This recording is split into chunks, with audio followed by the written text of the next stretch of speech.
groupement d'expériences plutôt que de modèles précis. Mais c'est passionnant et on l'a entendu tout ce matin, cet après-midi, la confrontation entre les disciplines est au centre de ce colloque et en fait une partie de l'intérêt. Alors, mais avec ces prémices, je m'adresse avant tout à Camille Ternier, qui évolue dans un...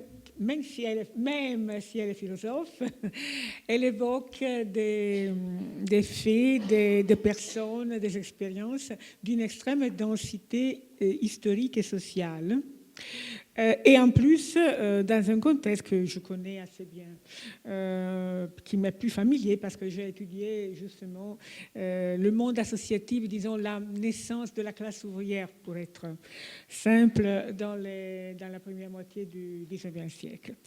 Alors, les cultures et les pratiques des artisans ouvriers, qui sont encore artisans pour la plupart, ou chambellans, par exemple, au moment où sont interprétés, sont vus dans son intervention, au moment où le concept de marché du travail n'est pas encore perçu comme un destin définitif.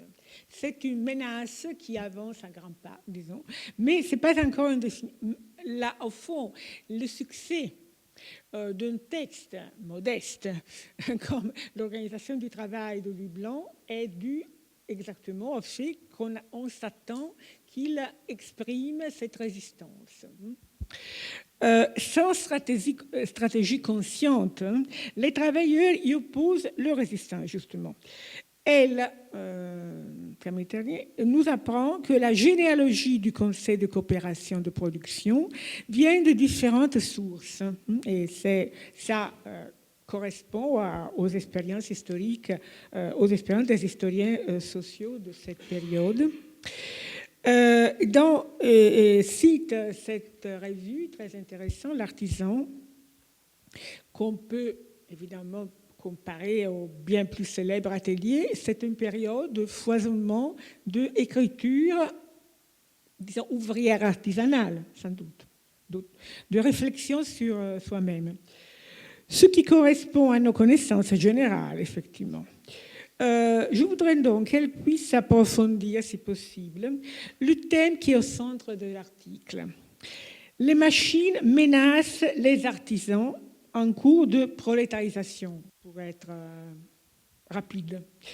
Mais elles pourraient devenir un moyen de progrès et d'émancipation si les artisans associés en coopérative deviendraient les maîtres de ces instruments. C'est ça, cet article très beau à lire de l'article de l'Artisan. Alors, je me demande quel effet ces réflexions projettent-elles sur l'avenir des vicissitudes complexes des coopératives de production, déjà à partir très tôt, de 1848-49, quand, après le choc des intérêts de l'insurrection de juin, maudit le juin, comme le dit Marx, à ce choc, le pouvoir en place, la très brève expérience républicaine, disons modérée, offre aux ouvriers, comme une réponse à ce choc, la coopérative de production, qu'elle entend, et ce sont les préfets qui en parlent, comme, disons, une expérience de possible émancipation offerte aux ouvriers, mais surtout un apprentissage par eux des règles du marché du travail. C'est-à-dire ils vont apprendre à leur dépense, de la coopération qui doit vivre sur le marché, que les règles du temps du travail, du salaire, de règles de discipline dans l'usine sont des règles objectives. Ça, ce n'est pas une découverte historiographique épatante, c'est bien connu aux historiens, mais il faut peut-être y réfléchir parce que ça permet de définir, à mon avis, l'expérience coopérative comme littéralement ambiguë. Ce n'est pas une insulte, elle a deux visages, une expérience d'auto-émancipation très... Et en même temps, un apprentissage aux règles du marché et enfin du capitalisme. Alors, je crois que dans le texte de l'artisan, ces problèmes sont déjà peuvent pointer un moment. Alors, merci de ce bel exposé. Pour les questions à Monsieur Elie, Mathieu Elie, c'est plus complexe parce que, en effet, il a parcouru toute l'expérience pratiquement de l'économie sociale.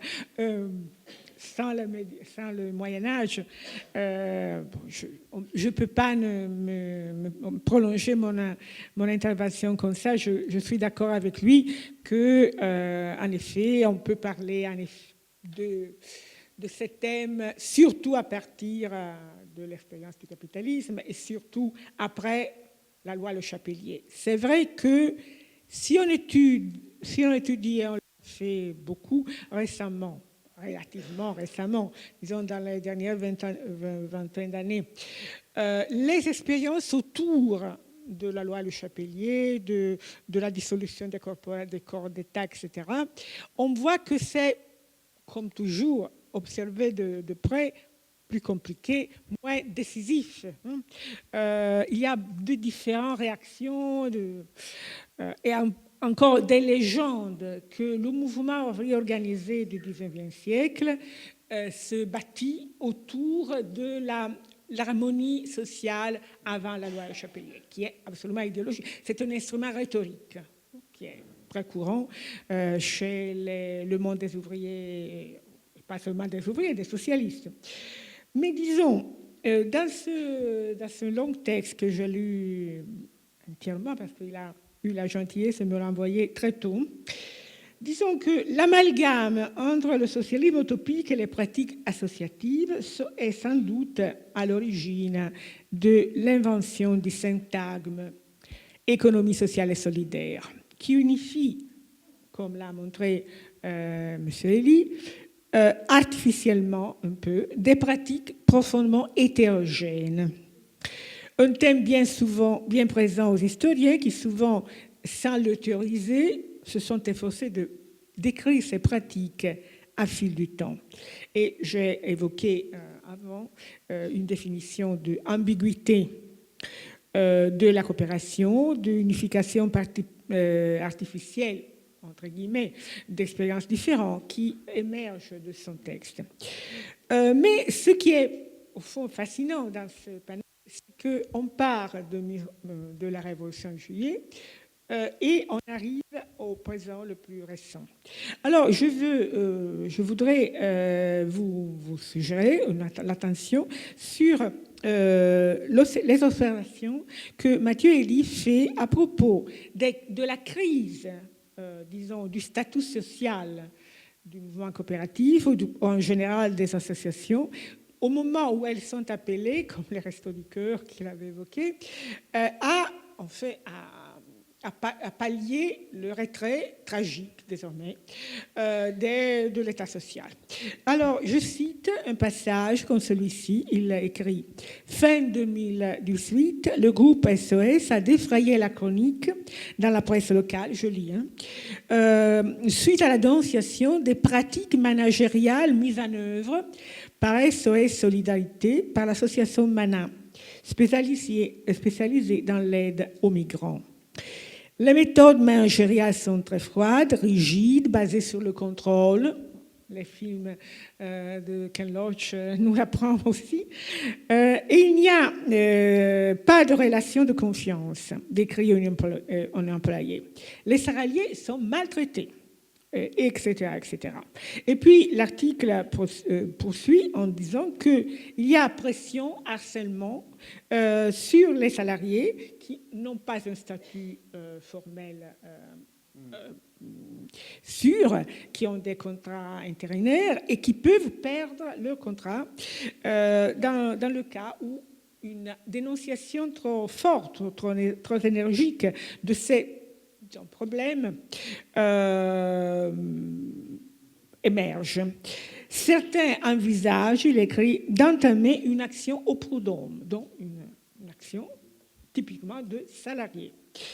Alors, on peut se demander si la question, à mon avis, on peut se demander si la question, sinon principale, quand même très importante, ne serait aussi celle du statut des travailleurs des coopératives, de leur statut d'associés et ou de salariés, et celle des effets que ce statut entraîne dans le rapport avec les autres sujets, c'est-à-dire l'État entrepreneur, de la subsidiarité, et les personnes à qui sont dévolus les services des coopératives.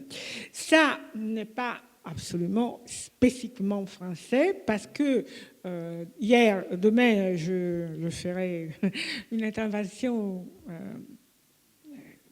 sur un exposé que j'ai préparé pour ce colloque, et il y a des problèmes analogues, même les mêmes problèmes dans les rapports entre les coopératives d'aide aux migrants, aux malades non couverts par la sécurité sociale nationale, etc. Donc, merci de toutes ces contributions si foisonnantes.